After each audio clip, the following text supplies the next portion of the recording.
أول حاجة هنبدأ بالصلاة والسلام على سيدنا محمد عليه أفضل الصلاة والسلام، ونبدأ السنة الجديدة كده ونعمل حبة سويسرول كده حلوين على ايدينا ومن غير ما نشتري ولا نكلف نفسنا من بره وبطريقة حلوة قوي وهتعجبك قوي مقاديره. السويسرول ده معمول بخطوات جميلة جدا، تحفة. مقاديره كلها هسيبها لك في صندوق الوصف. كل طبقة فيه بتتكلم عن نفسها، جميل جدا وبحشوة هتعجبك قوي. جميل جميل بجد، يعني عايزه اقول لك الفيديو ده هيعجبك. عايزه بس لايكات كتير قوي للفيديو عشان يوصل للناس كلها ونشوف الطريقه وطريقه تحضيره مع بعض. مقادير السويس رول هيكون 5 بياض بيض وعليهم رشه ملح. اهم حاجه البوله تكون نضيفه ما فيهاش ميه. هتخلطي الاول المكون ده مع بعضه، هيديكي فوم كده ابيض جميل. هتبداي بعد كده تنزلي بالمكون التاني اللي هو بقى ايه. هننزل بكوبايه سكر، كوبايه سكر ناعم، كوبايه سكر تومين. انا مستخدمه سكر التومين وعطى نتيجه هايله جدا. هبدا انزل بس كوبايه السكر دي واحده واحده على الخليط عشان يديني الفوم اللي انا عايزاه.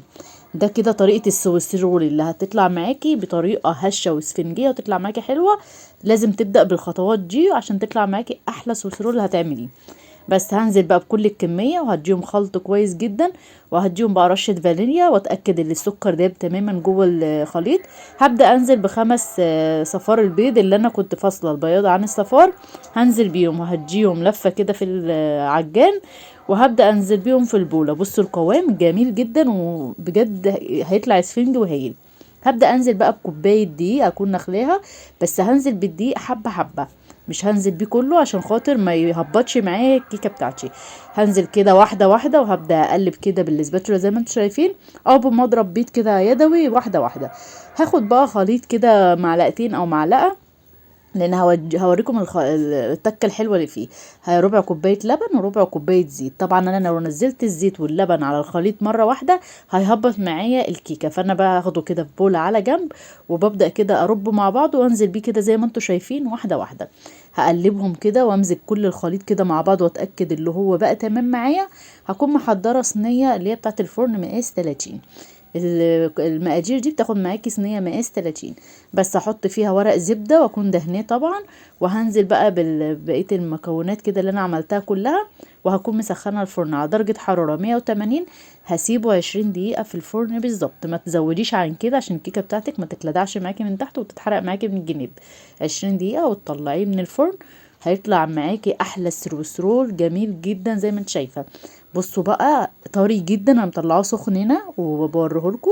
طري واسفنجي بطريقه جميله جدا بجد، ينفع معاكي في كل الحشوات. بس هبدا بقى اعمل الطريقه التانية للسويس رول، وهتكون طريقه الشوكولاته. بس هنا بقى هجيب ورقتين كمان زبده، او ورقه كبيره على حسب الحجم اللي عندك. وهبدا هنزل بيهم كده بالسويس رول، هقلبه الناحيه التانية عشان عايزه الفه رول واجهزه معايا للحشوه. بس هلفه كده وهقفله قفله كويسه، وعند تجهيز بقى الحشوه هبدا افتحه وهوريه لكم لما اجي احشيه. هعمل برضو نفس المكونات، بس كوباية الدقيق هتبقى نص كوباية دقيق ونص كوباية كاكاو خام اسباني يكون نوعية جيدة.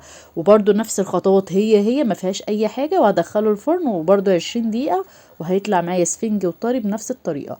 وهقلبه برضو على ورق زبدة نفس خطوات الكيكة السويس رول العادي اللي انا عملته معاكم.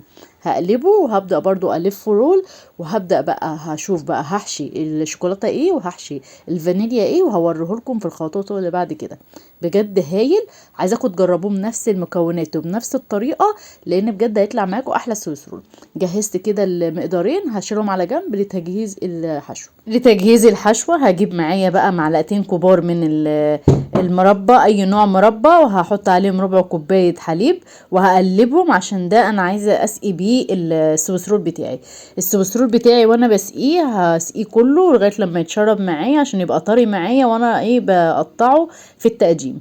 الحشوة دي جميلة جدا في تشريب السويس رول او اي نوع جاتو او اي نوع تورت. بيدي طعم حلو قوي للسويس رول وبتبقى طعمها هي. بس كنت مجهزه معايا طبعا برضو كريم شانتيه هحطه كده برضو ايه في لفه السويس رول من جوه. وهحط عليها برضو مربى، اي نوع مربى، مش فراوله اللي انت بتحبيه حطيه في الحشوه. بس وهبدا اوزعه يعني بالطريقه ديت كده على خفيف. وهبدا بقى ايه الف السويس رول اللي انا عملته واحطه على طبق التقديم. هبدا بقى احط عليه من الطبقه بقى الخارجيه الحشوه برضو بتاعت الكريم شانتيه هزينها كلها واقفلها، هسيبها على جنب كده، احطها في التلاجة شويه، وبعد كده هجيب برضو بتاع الشوكولاته وهبدأ برضو هحط عليه برضو التشريبه اللي انا عملتها بتاعت المربى بتاعت اللبن، بس هشربه حلو قوي. واحط برضو ايه كريم شانتيه، بس حط عليه بقى كاكاو خام، اقلبها معاه كده زي طعم الشوكولاته. وهحط جواه كده ايه يعني، ده فرماسيلي كده صغير كده انا جايباه من عند مستلزمات الحلويات، وهحطه كده في النص عشان يدي برضو طعم حلو قوي وهو بيتقدم. هبدأ الف برضو اللي هو بالشوكولاته، وهجرنشه برضو من بره بطبقه من الكريم شانتيه الشوكولاته. هغلفه تغليفه كويسه وهحطه برضو في التلاجة بعد ما اغلفه، اهم حاجه تدخليه التلاجة. انا بقى حبيت بقى ازين كده زي ما انتوا شايفين بطريقه سهله، مش عايزه اصعب عليكم حاجه في التزيين.